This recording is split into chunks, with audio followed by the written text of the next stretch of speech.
Assalamualaikum warahmatullahi wabarakatuh. Puji syukur kita panjatkan kehadirat Allah Subhanahu wa Ta'ala yang telah memberikan rahmat dan karunia-Nya kepada kita semua. Salawat serta salam selalu tercurahkan kepada Nabi besar kita, Nabi Muhammad Sallallahu Alaihi Wasallam. Bismillahirrahmanirrahim. Pertama-tama, perkenalkan saya Siti Rohanasya Putri, nomor absen 37 dengan nomor induk mahasiswa 20383022154. Di sini saya akan membuat rekaman video yang isinya penjelasan materi usul fikih yang berkaitan dengan maslahah mursalah. Dalam perkembangan Islam banyak terdapat dasar hukum yang kita ketahui selain Al-Quran dan As-Sunnah seperti ijma'. Sebagaimana sudah menjadi perbincangan para ulama usul fikih, dan banyak pula perbedaan para ulama-ulama usul fikih dan para iman-iman. Ada yang mengakui kehujahan dari maslahah mursalah dan ada pula yang menolak kehujahannya. Pengertian maslahah dalam bahasa Arab berarti perbuatan-perbuatan yang mendorong kepada kebaikan manusia. Dalam artinya yang umum adalah setiap segala sesuatu yang bermanfaat bagi manusia, baik dalam arti menarik atau menghasilkan seperti menghasilkan keuntungan atau kesenangan. Jadi, setiap yang mengandung manfaat patut disebut maslahah. Maslahah mengandung dua sisi, yaitu menarik atau mendatangkan kemaslahatan dan menolak atau menghindarkan kemudaratan. Dalam mengartikan maslahah secara definitif, terdapat perbedaan rumusan di kalangan ulama. Tetapi jika dianalisis, ternyata hakikatnya adalah sama. Yang pertama, menurut Al-Ghazali menjelaskan bahwa asalnya maslahah itu berarti sesuatu yang mendatangkan manfaat atau keuntungan dan menjauhkan mudarat atau kerusakan. Namun, hakikat dari maslahat adalah memelihara tujuan syara' atau dalam menetapkan hukum. Menurut Al-Tufi yang dinukil oleh Yusuf Hamid Al-Alim dalam bukunya mendefinisikan maslahah, ungkapan dari sebab yang membawa kepada tujuan syara' dalam bentuk ibadat atau adat. Selanjutnya saya akan membahas tentang macam-macam maslahah. Dari segi kekuatannya sebagai hujah dalam menetapkan hukum, maslahah ada 3 macam, yaitu maslahah daruriyah, yang kedua maslahah hajiyah, dan yang ketiga maslahah tahsiniyah. Maslahah daruriyah adalah kemaslahatan yang keberadaannya sangat dibutuhkan oleh kehidupan manusia. Sedangkan maslahah hajiyah adalah kemaslahatan yang tingkat kebutuhan hidup manusia kepadanya tidak berada pada tingkat daruri. Maslahah tahsiniyah adalah maslahah yang kebutuhan hidup manusia kepadanya tidak sampai tingkat daruri, juga tidak sampai tingkat haji.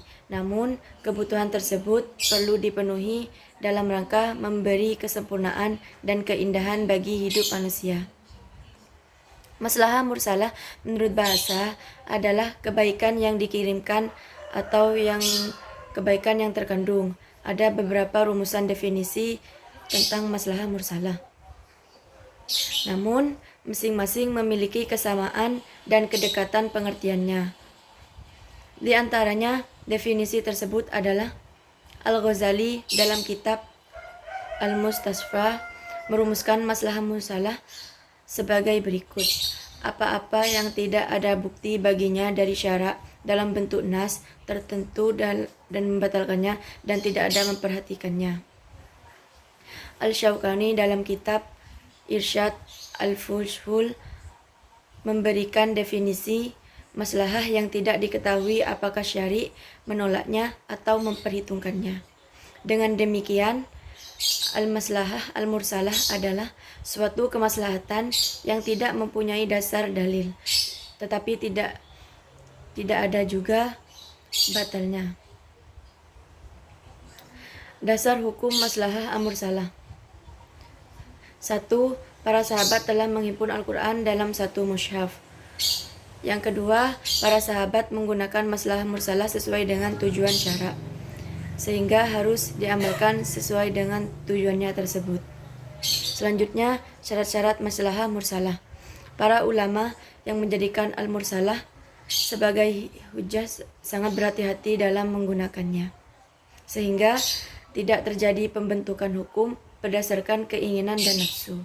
Oleh karena itu, mereka menetapkan syarat-syarat sebagai hujjah berupa kemaslahatan yang hakiki, berupa kemaslahatan umum, dan penetapan hukum untuk kemaslahatan ini tidak boleh bertentangan dengan hukum atau dasar yang ditetapkan dengan nas atau ijma.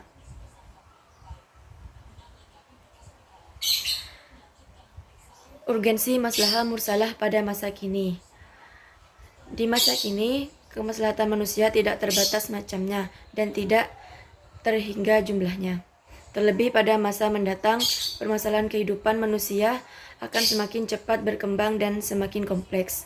Permasalahan itu harus dihadapi umat Islam yang menuntut adanya jawaban penyelesaian dari segi hukum. Semua persoalan tersebut tidak akan dapat dihadapi kalau hanya semata mengandalkan pendekatan dengan cara metode lama, konvensional yang digunakan ulama terdahulu. Kita akan menghadapi kesulitan dalil nas atau petunjuk syara untuk mendudukkan hukum dari kasus permasalahan yang muncul. Contoh maslahah mursalah dalam yang berhubungan dengan ekonomi dan bisnis Islam. Yang pertama, intervensi pemerintah terhadap harga pasar. Dalam politik Islam, negara memiliki hak untuk melakukan intervensi dalam kegiatan ekonomi, baik dalam bentuk pengawasan, pengaturan, atau melaksanakan kegiatan ekonomi yang tidak mampu dilaksanakan oleh swasta atau masyarakat. Yang kedua, larangan dumping dalam penjualan produk. Dumping merupakan penjualan suatu komoditas di suatu pasar luar negeri pada tingkat harga yang lebih rendah dari nilai yang wajar. Dumping merupakan praktik dagang yang dapat merusak mekanisme pasar. Yang ketiga, larangan spekulasi falas. Falas adalah singkatan dari valuta asing. Yang dimaksud dengan valuta asing adalah mata uang luar negeri seperti dolar Amerika, pound sterling Inggris, real Saudi Arabia, ringgit Malaysia, dan sebagainya. Jadi kesimpulannya, maslahah mursalah menurut bahasa adalah kebaikan yang dikirimkan atau kebaikan yang terkandung.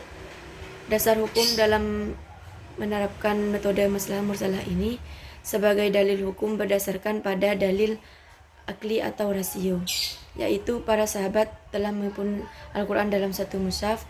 Para sahabat menggunakan maslahah mursalah sebagai dengan tujuan syara, sehingga harus diamalkan sesuai dengan tujuannya tersebut. Sekian dari saya, kurang lebihnya saya mohon maaf. Jika ada kata yang salah, saya juga mohon maaf.